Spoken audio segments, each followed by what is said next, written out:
안녕하세요. 감리교 교육마당의 정태근 목사입니다.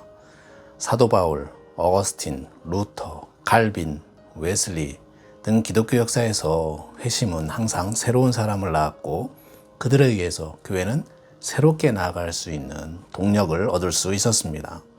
한국교회 내에도 그동안 수많은 회심의 경험이 있어 왔습니다. 이러한 회심의 결과로 한국교회는 세계교회가 부러워하고 놀랄 정도로 괄목한 성장을 이루었고 한국 사회 내에서 한국교회의 위상을 높이는 데 큰 기여를 했습니다. 이러한 배경에는 회심이 개인적인 차원에서만 머무른 것이 아니라 교회 공동체적 그리고 사회적 실천으로 이어졌기 때문에 가능한 것이었습니다. 그런데 현재 21세기 한국교회는 교인이 감소하고 사회적 신뢰성이 추락하고 교단의 분열, 교회 내의 갈등 등으로 총체적인 변화를 요청받고 있습니다. 이러한 교회가 안고 있는 문제들은 제도적이고 형식적인 표면상의 문제가 아니라 교회의 본질적이고 근본적인 문제에서 기인하고 있음이 지적되고 있습니다. 이러한 상황 속에서 한국교회가 다시금 고민하고 되돌아야 할 주제가 바로 회심이 아닌가 생각됩니다. 회심은 하나님과의 신뢰 경험을 말하며 교회는 이 신뢰 경험을 지닌 회심 공동체라고 할 수 있습니다.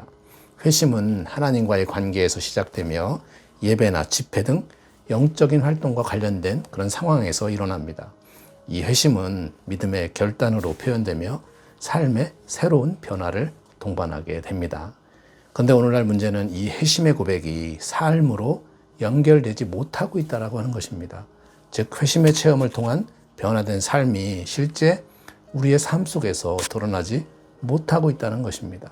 그 배경에는 회심을 세상과 분리시키고 교회 내의 영적 사건으로만 형식화하고 이해하고 있기 때문에 생기는 것이라고 할 수 있습니다. 비록 회심이 개인적인 경험이지만 그러나 동시에 공동체 안에서 공통된 신앙 경험으로 이해되어야 합니다.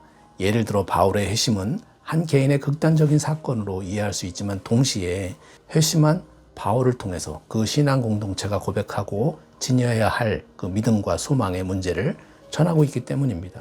그런 의미에서 회심은 개인의 사건에서 공동체 사건으로 이어져야 하고 공동체를 만들어가고 세워가는 하나님의 관심 안에서 이해되어야 합니다. 그런 의미에서 회심은 개인의 신앙의 완성이 아니라 공동체의 비전을 따라서 하나님 나라가 이 땅에 이루어지는 데까지 나가야 할 경험이라 할 수 있습니다. 이러한 이해를 바탕으로 신앙인이 경험하게 되는 회심의 경험은 우리가 생활하게 되는 생활세계인 사회로 확장되어야 하는 것입니다. 기독교 신앙으로의 회심이 하나님을 만나는 것이라면 당연히 하나님의 관심이 우리의 관심이 되어야 합니다. 하나님은 종교적 교리나 종파적 믿음에 관심을 가지시는 분이 아니라 하나님의 통치 역사 속에서 변화될 그런 세상에 관심을 가지고 계시기 때문입니다. 그렇기 때문에 우리가 세상을 이해하고 세상을 변화시키기 위해 노력하는 이유는 바로 하나님의 관심에 참여하는 것이며 이러한 참여와 이해는 하나님의 역사의 지평을 넓혀주는 작업이라 할 수 있습니다. 우리가 하나님을 만난다는 것은 하나님의 말씀을 만나는 것입니다. 이 말씀은 내 생각이나 감정, 나의 가치관에 따라 보여주는 그런 문자적 해석이 아니라 나의 삶과 모든 것을 통해 인격적으로 전해주시는 사건으로서의 말씀을 의미하는 것입니다. 그것이 우리에게 성경으로 주어진 것이며 그 말씀이 나의 삶 가운데 이해되고 실천되어야 하는 것입니다. 회심의 경험은 용기로 이어집니다. 이 용기는 큰 다짐보다는 작은 실천에서 시작되고 감동으로 전해지는 것입니다. 교회는 이러한 용기 있는 회심자들을 지지하며 세워 주어야 합니다. 그리고 세상으로 파송하는 교회의 용기를 보여주어야 합니다. 이러할 때 하나님이 보시기에 아름다운 하나님의 나라가 이 땅 위에 이루어질 것입니다.